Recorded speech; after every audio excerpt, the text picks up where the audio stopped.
నమస్తే, welcome to స్వతంత్ర news. This is Sumitra. Bulletin ముందుగా హెడ్లైన్స్.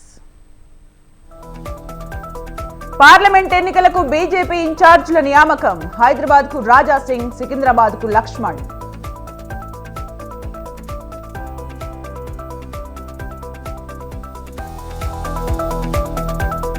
కొనసాగుతున్న తెలంగాణ బీజేపీ కోర్ కమిటీ సమావేశం. పార్లమెంట్ ఎన్నికల్లో అనుసరించాల్సిన వ్యూహంపై చర్చ.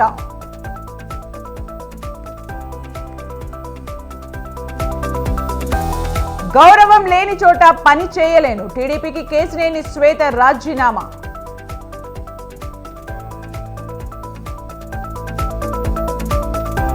సింగనమలకు నీళ్లు తెచ్చుకోవాలంటే యుద్ధం చేయాల్సిందేనా? సోషల్ మీడియా వేదికగా పద్మావతి ఆవేదన.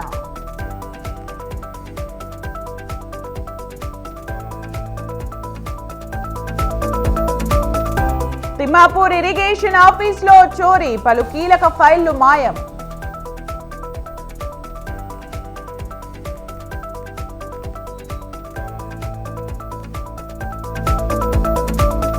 బిల్కిస్ బానో కేసులో గుజరాత్ ప్రభుత్వానికి ఎదురుదెబ్బ.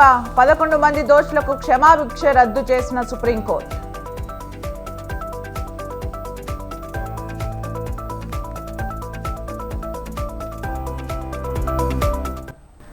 అసెంబ్లీ పోరులో కథ అడ్డం తిరగడంతో లోక్సభ ఎన్నికలపై బీజేపీ జాతీయ నాయకత్వం ప్రత్యేక దృష్టి సారించింది. పలు కీలక నిర్ణయాలు తీసుకుంది. కమలం పార్టీని గ్రామ స్థాయి వరకు తీసుకువెళ్లిన కరీంనగర్ ఎంపీ బండి సంజయ్కి జాతీయ స్థాయిలో కీలక బాధ్యతలు అప్పగించింది.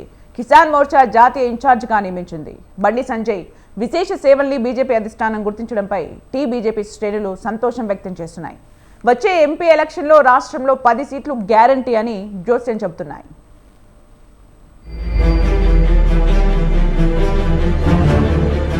తెలంగాణ బీజేపీ అధ్యక్షుడిగా బండి సంజయ్ సేవలందించిన సమయంలో పార్టీని ప్రజల్లోకి బలంగా తీసుకువెళ్లారు. పార్టీ శ్రేణుల్లో ఆయన కొత్త ఉత్సాహం నింపారు. రాష్ట్ర వ్యాప్తంగా ప్రజా సంగ్రామ యాత్ర నిర్వహించి కాషాయ పార్టీలో తనకంటూ ప్రత్యేక గుర్తింపును సైతం పొందారు. అప్పటి అధికార బీఆర్ఎస్ ప్రభుత్వం తీరును నిరసిస్తూ ఎన్నో పోరాటాలు చేశారు. నాటి బీఆర్ఎస్ హయాంలో ఉద్యోగుల పక్షాన 317 జీవోను రద్దు చేయాలని బండి సంజయ్ నిరాహార దీక్షకు దిగారు. అరెస్ట్ అయ్యారు. జైలుకు సైతం వెళ్లారు. ఎన్నికల్లో బీజేపీని గెలిపించే దిశగా బండి సంజయ్ పార్టీని నడిపించి ప్రజల్లోకి తీసుకువెళ్లారు. అలాంటి సమయంలో బండి సంజయ్ను రాష్ట్ర పార్టీ అధ్యక్ష పదవి నుంచి జాతీయ నాయకత్వం తప్పించింది. కమలం పార్టీలో ఎన్నికల ముందు జరిగిన ఈ పరిణామాలను సొంత పార్టీ కార్యకర్తలే జీర్ణించుకోలేకపోయారు. పార్టీ రాష్ట్ర అధ్యక్ష పదవి నుండి బండి సంజయ్ను తప్పించిన సమయంలో బీజేపీలో అసంతృప్తులు పెల్లుబికాయి. అధిష్టానం నిర్ణయాన్ని నాడు కొందరు నేతలు బహిరంగంగానే విమర్శించారు. ఈ నేపథ్యంలో బండి సంజయ్కు పార్టీ జాతీయ ప్రధాన కార్యదర్శి పదవి కట్టబెట్టారు. అయినా పార్టీలో కొందరు నేతలు అసంతృప్త జ్వాలలు వెళ్లగక్కారు. అసెంబ్లీ ఎన్నికల సమయంలో తెలంగాణకు పరిశీలకులుగా వచ్చిన కేంద్ర మంత్రులకు, జాతీయ నాయకులకు బండి సంజయ్పై అధిష్టానం చిన్నచూపు చూస్తోందని మండల, జిల్లా స్థాయి కార్యకర్తలు ఆవేదన చెందారు. పార్టీ అధ్యక్షుడిగా బండి సంజయ్ను తొలగించడంపై వ్యతిరేకతను వ్యక్తపరిచారు.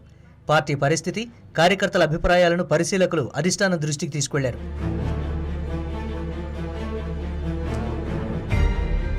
తెలంగాణ బీజేపీలో మాస్ లీడర్గా ఉన్న బండి సంజయ్ సేవలు మరింతగా వినియోగించుకోవాలని కమలం పార్టీ అధిష్టానం భావించింది.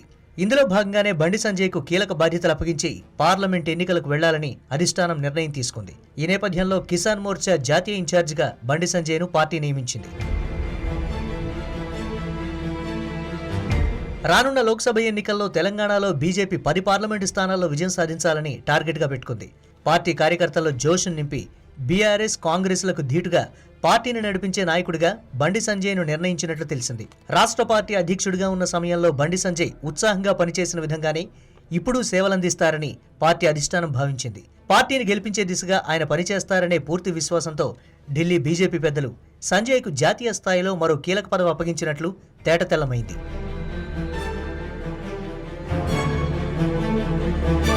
తెలంగాణలో బండి సంజయ్కు ఉన్న క్రేజ్ను దృష్టిలో పెట్టుకుని అధిష్టానం ఆయనకు కీలక బాధ్యతలు అప్పగించిందని కమలం పార్టీ వర్గాలు సంతోషం వ్యక్తం చేస్తున్నాయి. ఇక వచ్చే పార్లమెంటు ఎన్నికల్లో తమ పార్టీకి తిరుగులేదని బీజేపీ శ్రేణులు స్పష్టం చేస్తున్నాయి.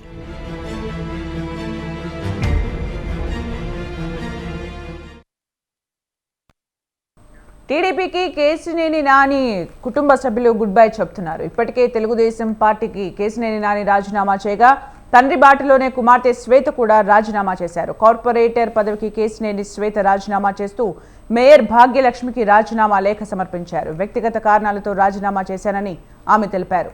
ముగ్గురి స్వార్థం వల్ల తమ కార్పొరేటర్ అభ్యర్థులు నష్టపోయారన్నారు కేశినేని శ్వేత. గౌరవం లేని చోట పని చేయలేమని అన్నారు ఆమె. కేశినేని నాని పదవుల కోసం ఆరాటపడే వ్యక్తి కాదన్న కేశినేని శ్వేత కేశినేని భవన్లో కార్యకర్తలకు అందుబాటులో ఉంటానని చెప్పారు.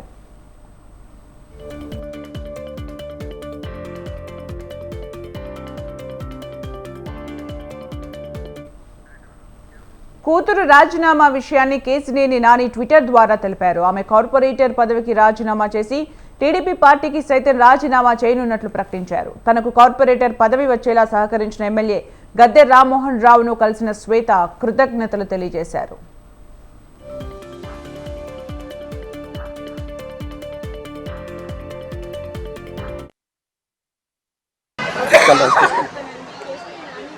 అంటే పార్టీని ఖచ్చితంగా చాలామంది ప్రేమిస్తారు. ఆయన వెల్ విషెస్ అనేది మొత్తం విజయవాడ ప్రాంతంలోనే కాదు ఆంధ్ర రాష్ట్రంలో ఎక్కడైనా కానీ ఉంటారు. ఆయనకి ప్రతి పార్టీ కూడా ఫేవరబుల్గానే ఉంటుంది. కానీ ఆయన ఎటువంటి డిసిజన్ తీసుకుంటారనేది ఆ క్యాడర్ని బట్టి ఉంటుంది. లైక్ ఐ సెడ్ వాళ్ళందరికీ కూడా న్యాయం చేయడం అనేది మా బాధ్యత. సో ఏ పార్టీ అయినా కానీ లేకపోతే ఇండిపెండెంట్గా అయినా కానీ ఏది రైట్ డిసిజన్ అనేది కేశినేని నాని గారు మా క్యాడర్ డిసైడ్ చేస్తారు. కేశినేని నాని గారు అంటే పార్టీని ఖచ్చితంగా చాలామంది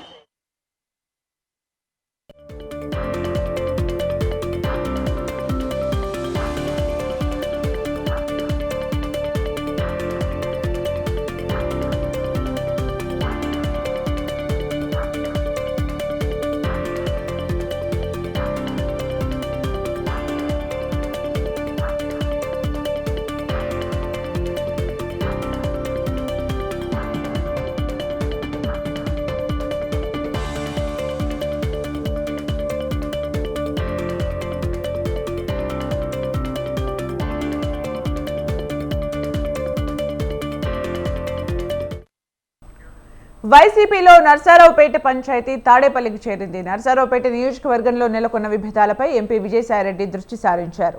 ఎమ్మెల్యే గోపిరెడ్డి అసమ్మతి నేతలను పిలిచి మాట్లాడుతున్నారు. ఇరు వర్గాల మధ్య సయోధ్య కుదిర్చేందుకు ప్రయత్నిస్తున్నారు.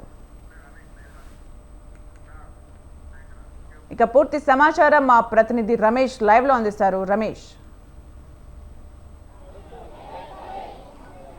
సుమిత్ర, వైఎస్ఆర్ కాంగ్రెస్ పార్టీలో నెలకొన్నటువంటి వర్గ విభేదాలపైన వైఎస్ఆర్ కాంగ్రెస్ పార్టీ అధిష్టానం దృష్టి సారించింది. ఇప్పటికే పార్టీలో ఎవరైతే అసమ్మతి నేతలు ఉన్నారో వారందరినీ కూడా పిలిచి మాట్లాడే ప్రయత్నం అయితే జరుగుతూ ఉంది. తాజాగా ఈరోజు పార్టీకి సంబంధించిన ఎంపీ విజయసాయిరెడ్డి పార్టీ కేంద్ర కార్యాలయానికి వచ్చారు. పార్టీ కేంద్ర కార్యాలయంలో నర్సరావుపేట నియోజకవర్గానికి సంబంధించినటువంటి వివాదం పైన ఆయన దృష్టి పెట్టడం జరిగింది.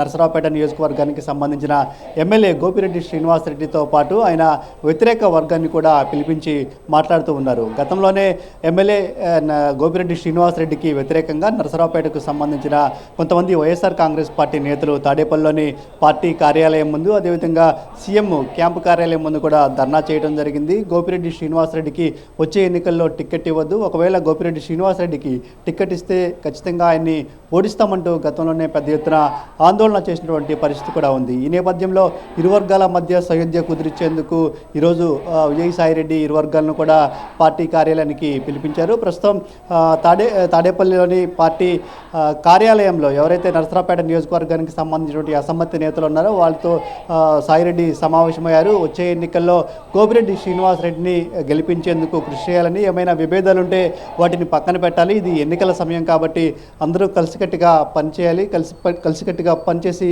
పార్టీని గెలిపించాలని సూచించడం జరిగింది. దీంతోపాటు ఎమ్మెల్యే గోపిరెడ్డి శ్రీనివాసరెడ్డితో కూడా సాయిరెడ్డి సమావేశమయ్యారు.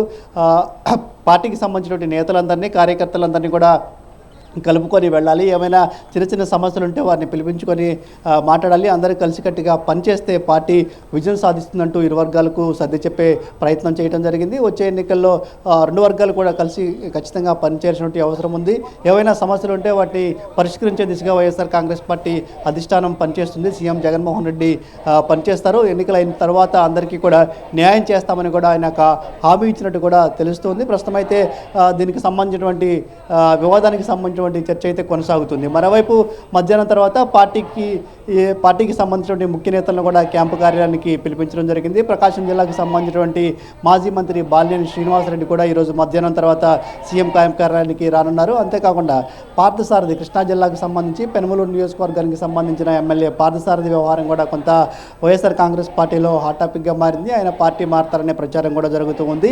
ఈ నేపథ్యంలో పార్థసారథిని కూడా పార్టీ క్యాంపు కార్యాలయానికి రావాలంటూ సీఎంఓ నుంచి పిలుపొందింది. అయితే ఆయన సీఎం క్యాంపు కార్యాలయానికి వస్తారా లేదా అనేది మాత్రం చూడాల్సి ఉంటుంది. మరోవైపు ఇప్పటికే కొద్దిమంది ఎమ్మెల్యేలు సీఎం క్యాంపు కార్యాలయానికి చేరుకున్నారు. వచ్చే ఎన్నికల్లో టికెట్ రాదని ప్రచారం జరుగుతున్నటువంటి చింతలపూడి ఎమ్మెల్యే ఎలిజా, అదేవిధంగా చిత్తూరుకు సంబంధించిన ఎమ్మెల్యే శ్రీనివాస్ కూడా సీఎం క్యాంపు కార్యాలయానికి వచ్చారు. తమకు వచ్చే ఎన్నికల్లో టికెట్ అంశాన్ని మరోసారి పరిశీలించాలని కోరుతున్న పరిస్థితి కూడా ఉంది. Sumitra. Right, thank you Ramesh for the updates.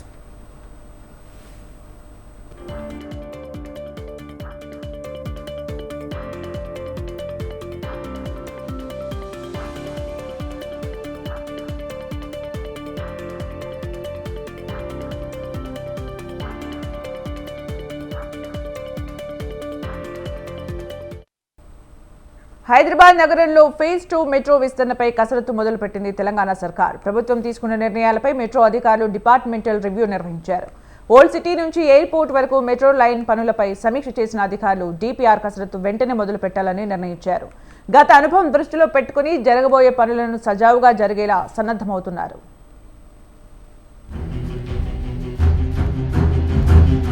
Hyderabad metro విస్తరణపై ప్రభుత్వం వేగం పెంచింది. ఫేజ్ 2 పనులను మొదలుపెట్టేందుకు డిపార్ట్మెంటల్ సమీక్ష చేశారు మెట్రో అధికారులు. ప్రభుత్వం తీసుకున్న నిర్ణయాలను గ్రౌండ్ లెవెల్లో అమలు చేసేందుకు వీలైనంత త్వరగా పూర్తి స్థాయి డిపిఆర్ సిద్ధం చేసేందుకు రెడీ అవుతున్నారు. దీనికి కావాల్సిన టెక్నికల్ అంశాలపై చర్చించారు మెట్రో అధికారులు. ముఖ్యంగా పాత బస్తీ నుంచి ఎయిర్పోర్ట్ వరకు విస్తరణపై సుదీర్ఘంగా చర్చించారు. నాగోల్, ఎల్బీ నగర్, మైలార్దేవ్పల్లి, శంషాబాద్ ఎయిర్పోర్ట్ లేదా నాగోల్, ఎల్బీ నగర్, మైలార్దేవ్పల్లి వ్యవసాయ విశ్వవిద్యాలయం సమీపంలోని కొత్త హైకోర్టు మీదుగా తీసుకువెళ్లాలన్న అంశంపై విధి విధానాలు ఖరారు చేయాలని నిర్ణయించారు.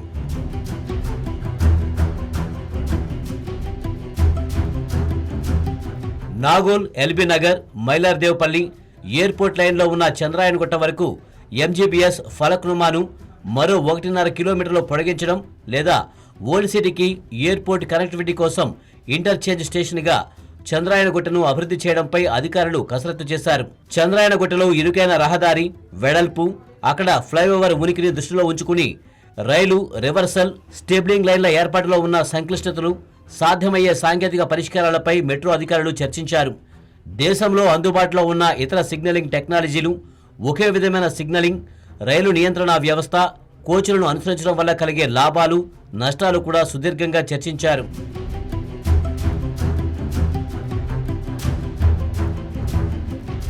కొత్త డిపోలు, కొత్త ఆపరేషనల్ కంట్రోల్ సెంటర్లు, మైలార్దేవ్పల్లి ఎయిర్పోర్ట్ రోడ్లో కొంత విస్తీర్ణంలో ఎయిట్ మెట్రోను ఏర్పాటు చేయడానికి సాధ్యాసాధ్యాలపై కూడా సమావేశంలో చర్చించారు. ఫేజ్ 2లో ఖర్చు తగ్గించేలా చర్యలు తీసుకోవాలని సీఎం రేవంత్ రెడ్డి ఆదేశాలకు అనుగుణంగా తక్కువ ఖర్చుతో మెట్రో నిర్మాణానికి చేపట్టవలసిన చర్యలపై ఎన్వీఎస్ రెడ్డి అధికారులతో చర్చించారు. కొత్త రూట్లలో మెరుగైన ప్రయాణికుల సౌకర్యాలు, రైడర్షిప్ను పెంచడం కోసం వివిధ మెట్రో ఉత్తమ పద్ధతులు, ఫేజ్ 1 అభ్యాసాలను అధ్యయనం చేయాలని ఎన్వీఎస్ రెడ్డి సీనియర్ ఇంజనీర్లను ఆదేశించారు.